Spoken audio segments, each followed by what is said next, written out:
Well, hello again, everyone. Welcome to this October the 11th edition of Carry Your Cross. Again, I'm so thankful that you've chosen to be with me again today as I am with you. And I want to begin again by asking a question. Are you afraid of the dark? Now, maybe as an adult, you say, well, Lane, that's kind of ridiculous. I'm not afraid of the dark, but maybe as a child you were. I can remember that where my mother and my brother and I used to live when I was a small child, she would sometimes ask me to take the garbage out. And I never really enjoyed taking it out at night because I had to go around the house or whatever, down this little winding pathway, and the trash cans were right there on the right side, in the middle of some bushes or whatever. And of course, at that time, we didn't have the big green trash cans. We just had the small canisters, tin cans, whatever, with the lid on top.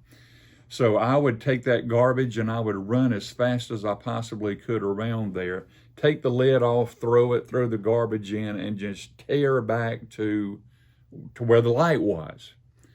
And I can always remember my mother, coming out maybe that next morning saying, Lane, why is the trash can lid thrown halfway across the yard? And I would have to admit to her, well, Mom, I was scared of the dark. Now, none of us really want to admit that because even as children, it's kind of humbling to say that. And I've known children who believe something lurks in their closet or up under their bed. But as I've gotten older and have become an adult, I realize that even though adults sometimes say, well, I'm not afraid of the dark, sometimes we do, because we fear the unknown. We fear what we do not understand. We fear circumstances that we have no control over. And even though we don't necessarily feel the darkness, we fear what we cannot see. And I was reminded of a little illustration I want to read to you in regard to a mother and her 3 children. Says she had been driven crazy by her energetic children and just needed to get away, if even for just a moment.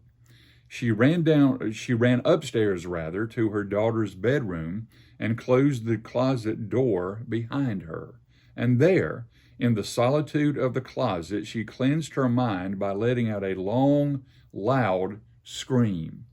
She immediately felt better and opened the door to leave.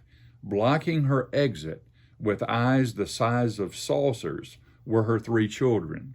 Her 4-year-old daughter spoke first. Mommy, I told you there were monsters in there. And even though that's humorous, and maybe some of us got a chuckle out of that, there's a lot of truth there.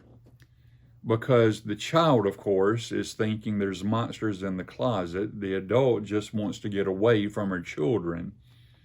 And sometimes we as adults just don't want to move forward because of the fear we have of where we're going. And over these last 2 years, especially, even up to the present, I continue to talk with adults who are fearful. They're intimidated. They don't know what tomorrow holds. They don't know what the future entails. They can't see past, all of the fear that they have, and that causes them a great deal of insecurity, a great deal of discouragement, a great deal of pain. And I try to encourage them that God is always with us. He never leaves us.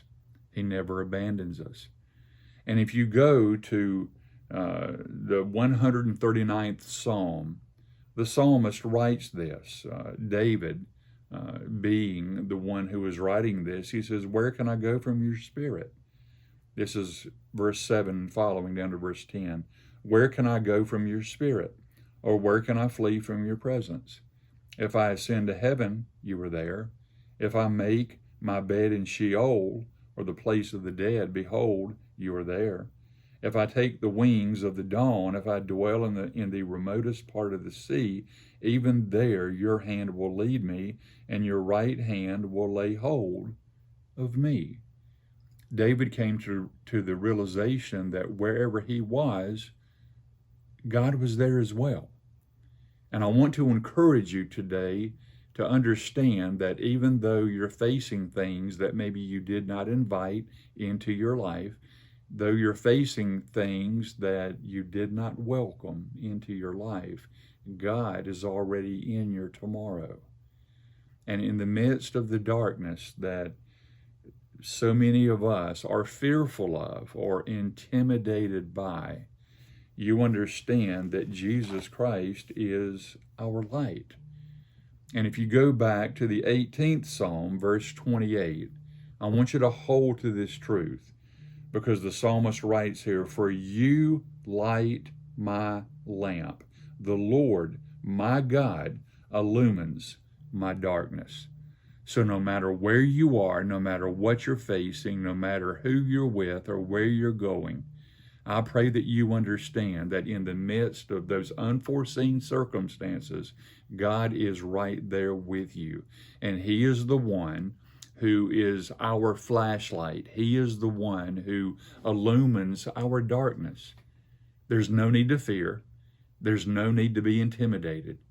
And I pray today that you will continue to move forward in the hope and the mercy and the grace and the peace that only Jesus Christ can provide.